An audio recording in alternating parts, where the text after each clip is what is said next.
বিরতির পর স্বাগত। নবরাত্রি শুরু হয়ে গেছে। মণ্ডপ সজ্জা থেকে শুরু করে মূর্তি সজ্জায় অর্থাৎ প্রতিমা সজ্জায় ব্যস্ত শিল্পীরা নাওয়া খাবার সময় নেই। ইতিমধ্যেই তেলিয়ামুড়ার দিকে অবশ্যই নজর রাখতে হচ্ছে। তেলিয়ামুড়ার গামাইবাড়িতে অবস্থিত একতা সংঘ এবারের পুজোয় 4 লক্ষ টাকা অনুমোদিত বাজেটকে সামনে রেখেই দুর্গাপূজার আয়োজনে তারা ব্রতী হয়েছে। ইতিমধ্যেই মণ্ডপ তৈরির শেষ পর্যায়ে কাজ জোর কদমে এগিয়ে চলছে। গোটা পূজার আয়োজনের সার্বিক বিষয় নিয়ে সংবাদ মাধ্যমের সামনে প্রতিক্রিয়া রাখেন একতা সংঘের পুজো কমিটির কোষাধ্যক্ষ প্রসেনজিৎ সাহা।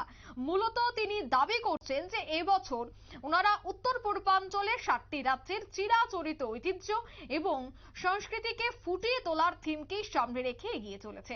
এর পাশাপাশি ক্লাবের তরফ থেকে একগুচ্ছ সামাজিক কর্মকাণ্ড সম্পাদন করার প্রয়াস থাকছে বলেই জানাচ্ছেন প্রসেনজিৎ সাহা। ঠিক তিনি কি বলছেন শোনাচ্ছি।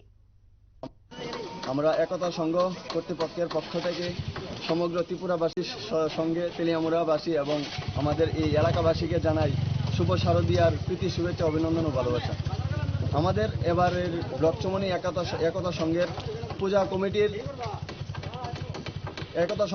কমিটির যে আমাদের পূজার থিম সেটা হচ্ছে উত্তর পূর্বাঞ্চলের 7 সিস্টারের আদলে এবারে দুর্গাপূজা আমাদের থিম, যেখানে থাকছে সমগ্র উত্তর পূর্বাঞ্চলের যে 7টি রাজ্য, যেটাকে আমরা 7 বোন হিসেবে চিনি, এই 7 বোনের যে কালচারাল বিষ্টঙ্গর উপজাতির যেগুলো এখন আমাদের চোখে সেরকমভাবে পড়ে না, সেইগুলাকে আমরা এখানে ফুটিয়ে তোলার চেষ্টা করছি এবং সমগ্রটাই বাঁশবেত এবং ছন দিয়ে আমরা তৈরি করার চেষ্টা করছি।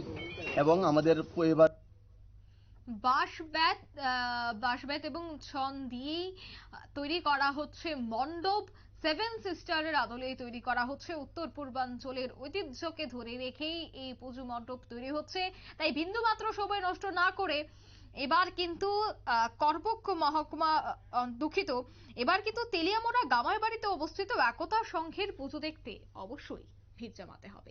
নিয়ে নিচ্ছে ছোট্ট একটি বিজ্ঞাপন বিরতি, সঙ্গে থাকুন।